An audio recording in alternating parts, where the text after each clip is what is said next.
গেছি আমরা, কারেন্টের শর্ট দিয়া লটকায় পিটেছে আমাদেরকে, ঘুমেছিলাম আমরা। আপনাদের সমস্যা কোথায়? আমরা উম্মার ঈমান হেফাজতের জন্য প্রয়োজনে কল্লা দিয়ে দিব, কিন্তু তাগুতের কাছে মাথা নত করব না ইনশাআল্লাহ। নারে তাকবীর, আল্লাহু আকবার।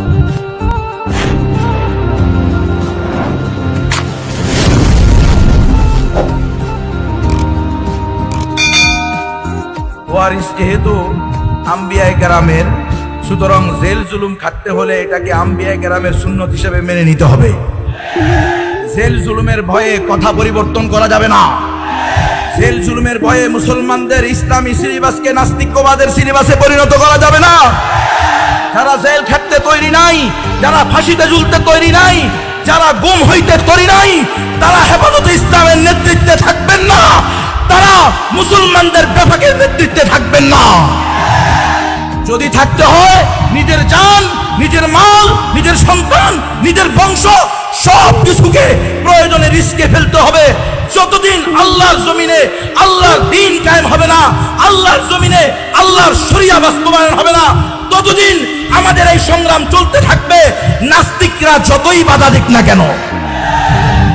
আমাদের ওলামায়ে কেরাম, আমাদের আকাবিরগণ যেই দফাগুলো দিয়ে গিয়েছেন, এই নাস্তিক্যবাদের আস্ফালন যতদিন বন্ধ হবে না, নাস্তিক্যবাদী সিলেবাস যতদিন বন্ধ করা হবে না, ঈমানওয়ালা মুসলমানদের নিকটে তাওহীদের সাথে সমন্বয় করে, ইসলামের সাথে সমন্বয় করে সিলেবাস তৈরি করা না হলে হেফাজতে ইসলাম কখনো ঘরে ফিরবে না ইনশাআল্লাহ। মুহিবুল্লাহ বাবুনগরী সাহেব দামাত বারাকাতুহুল আলিয়া, আমিরে হেফাজত আয়েদে মিল্লাত, আল্লাহ তাআলা হযরতকে নেক হায়াত দান করেন। আমি প্রায় 12:30টার সময় এখানে আসছি, অনেক আগে চলে আসছি, আমি জানি না, আমি মনে করছি জোহরের পর শুরু হয়ে যাবে, আমার ভুল ছিল। যাই হোক, হযরত আমাকে একটা কথাই বললেন স্পষ্ট। আমি হুজুরকে যখন বিভিন্ন বিষয় বললাম, হুজুরের কথা হলো, গুনবী সাহেব আমার বয়স কিন্তু শেষ, হায়াত শেষের দিকে, জানি না কয়দিন বাঁচি। এখন আপনি এসে আমার পাশে বসছেন কা? জেলে যখন গেছেন তখন আমার নিয়ে যান নাই কেন? এদেরকে বলে আকাবির বেটা। আর সে আকাবিরেরা আকাবির সেজে বসে আর কয় দেখছো নি এত এত হক কথা কইছে, এখন নিজেও ধ্বংস হয়েছে, পরিবারও ধ্বংস হয়েছে। নাউযুবিল্লাহি মিন যালিক। তার মানে নবী রাসূলরা ধ্বংস হয়েছে, সাহাবায়ে কেরামরা ধ্বংস হয়েছে। হক কথা বলতে হবে, হক কথা বলে নিজের জায়গায় থাকাও সুন্নত, হক কথা বলে পালানোও সুন্নত, হক কথা বলে জেলে যাওয়াও সুন্নত, হক কথা বলে মাইর খাওয়াও সুন্নত, মাইর দেওয়াও সুন্নত। কথা হক হবে। তাগুতের সাথে আবার কিসের ইয়া? তাগুতের সাথে কোনো ধরনের আমাদের মিশামিশি চলবে না। তাগুতের সাথে কথা স্পষ্ট, আমরা এই জমিনে শরিয়া চাই।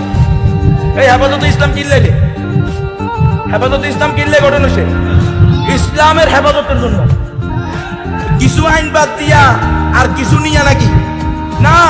সুতরাং হেফাজত ইসলামের যত কর্মসূচি আছে, সকল কর্মসূচির প্রধান ঘোষণা হবে, মিছিল হবে, আমরা পূর্ণাঙ্গ জীবন বিধান ইসলামকে চাই। হুজুরের কথা হলো, আমার 90 বছরের বেশি বয়স। জুনায়েদ বাবুনগরীর বয়স যখন 7 বছর, তখন আমি এই দারুল উলুম দেওবন্দ থেকে দাওরা হাদিস শেষ করে দেশে আসছি। ওই বছর জুনায়েদ বাবুনগরীর ঘটনা হয়েছে, আমার ছোট বোনের ছেলে। হুজুর বলতেছেন, তো আমার 90 বছরের অভিজ্ঞতা হলো, তাজরিবা হলো, মোল্লা মুহাম্মদ ওমর যেই তরিকায় আফগানিস্তানে ইসলামী শরিয়া বাস্তবায়ন করতে পারছে, এই তরিকা ছাড়া এই দেশে ইসলামী শরিয়া বাস্তবায়ন সম্ভব না। হুজুরের স্পষ্ট কথা গুনবী সাহেব শুনেন, এই গণতন্ত্র দিয়ে, এই সেকুলারিজম দিয়ে, এগুলো দিয়ে, জমহুরিয়ত দিয়ে কোনোদিন ইসলাম প্রতিষ্ঠা সম্ভব না। এগুলো সব ধোঁকাবাজি, এগুলো সব প্রতারণা। আমি বললাম, হুজুর এগুলো যে জিহাদ কয় গণতন্ত্রে, কোন জালেম জিহাদ কয়, তো হুজুর বলছে এগুলো হলো তাহরিফ। কথা বুঝছেন? কথা পরিষ্কার থাকেন ভাই। এখন আর ওই যে নিমু করার টাইম নাই।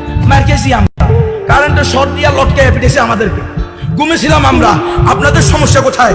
আমরা উম্মার ঈমান হেফাজতের জন্য প্রয়োজনে কল্লা দিয়ে দিব, কিন্তু তাগুতের কাছে মাথা নত করব না ইনশাআল্লাহ। নারে তাকবীর, আল্লাহু আকবার।